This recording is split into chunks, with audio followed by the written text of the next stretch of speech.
Undangan ceramah. Tersebutlah seorang sufi cendekia bernama Mukidi. Dia tinggal di sebuah desa terpencil bernama Desa Awang-Awang. Suatu saat, penduduk desa yang bersebelahan dengan desa di mana Sufi Mukidi tinggal, mengundangnya untuk hadir di acara perhelatan desa. Maka Sufi Mukidi menerima undangan dari penduduk desa sebelah.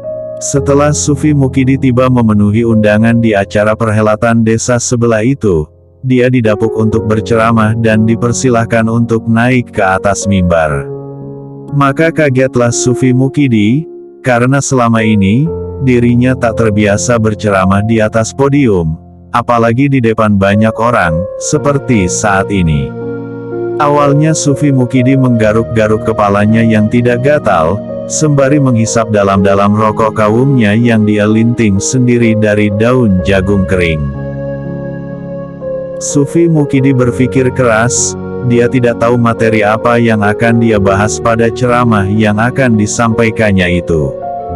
Sambil kembali menghisap dalam-dalam rokok kawungnya yang beraroma kemenyan, akhirnya Sufi Mukidi dengan untung-untungan segera melangkah naik ke atas podium, di sudut kanan mimbar. Dia tidak bisa lagi menolak untuk berceramah, karena penduduk desa itu telah menunggunya dari sejak awal dia belum datang. Maka Sufi Mukidi membuka ceramahnya, dengan mengucap salam terlebih dahulu. Dan dijawablah salamnya secara serempak oleh penduduk desa sebelah. Di awal ceramah, Sufi Mukidi terlebih dahulu memperkenalkan dirinya. Dia berkata, bahwa dirinya tinggal di desa Awang-Awang yang bersebelahan dengan desa sebelah. Namun Sufi Mukidi melihat para hadirin nampak tidak antusias dengan apa yang disampaikannya itu. Maka Sufi Mukidi bertanya pada para hadirin, yaitu penduduk desa sebelah, yang saat ini tengah mendengarkan ceramahnya.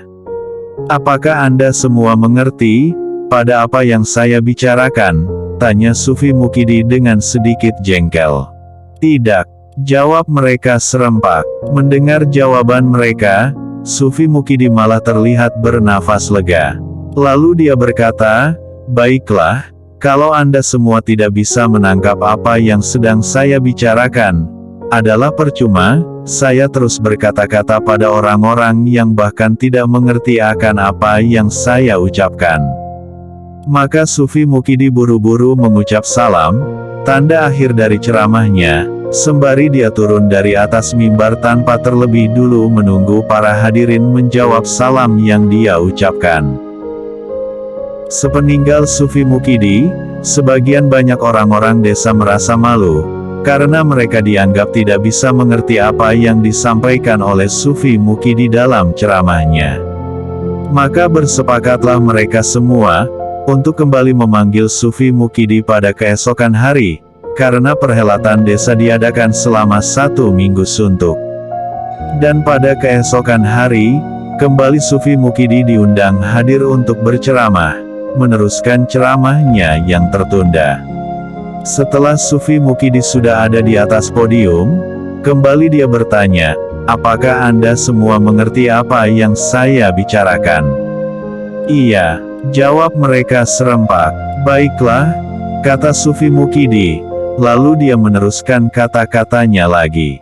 Kalau kalian sudah tahu pada pembicaraan yang akan saya ucapkan, adalah percuma sekalipun saya ngomong berbusa-busa, tapi kalian semua sudah tahu apa yang akan saya katakan, jadi saya tidak ingin membuang-buang waktu kalian, untuk hal-hal yang tak ada gunanya.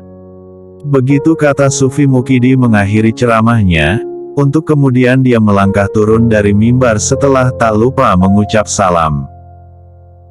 Kembali orang-orang desa terdiam melongo, mereka menjadi serba salah untuk menjawab apa, karena setiap jawaban yang mereka katakan adalah dengan hasil yang sama. Sufi Mukidi tetap turun dari mimbar menghentikan ceramahnya.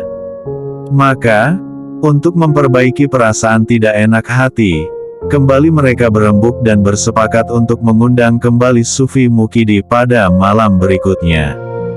Dan pada malam ketiga untuk berceramah, Sufi Mukidi kembali naik ke atas podium, mengucap salam dan kemudian bertanya lagi. Apakah kalian semua mengerti akan apa yang saya bicarakan? Sebagian dari orang-orang menjawab, iya, dan sebagian lagi menjawab tidak, dengan serempak. Setelah mendengar jawaban mereka, Sufi Mukidi berkata, sebagian dari kalian sudah tahu apa yang akan saya bicarakan, sebagian lagi tidak tahu apa yang akan saya katakan. Maka sebagian dari kalian yang masih belum tahu, bertanyalah pada sebagian yang sudah tahu. Kata Sufi Mukidi lagi mengakhiri ceramahnya, dengan kembali mengucap salam, Sufi Mukidi segera melangkah turun meninggalkan mimbar.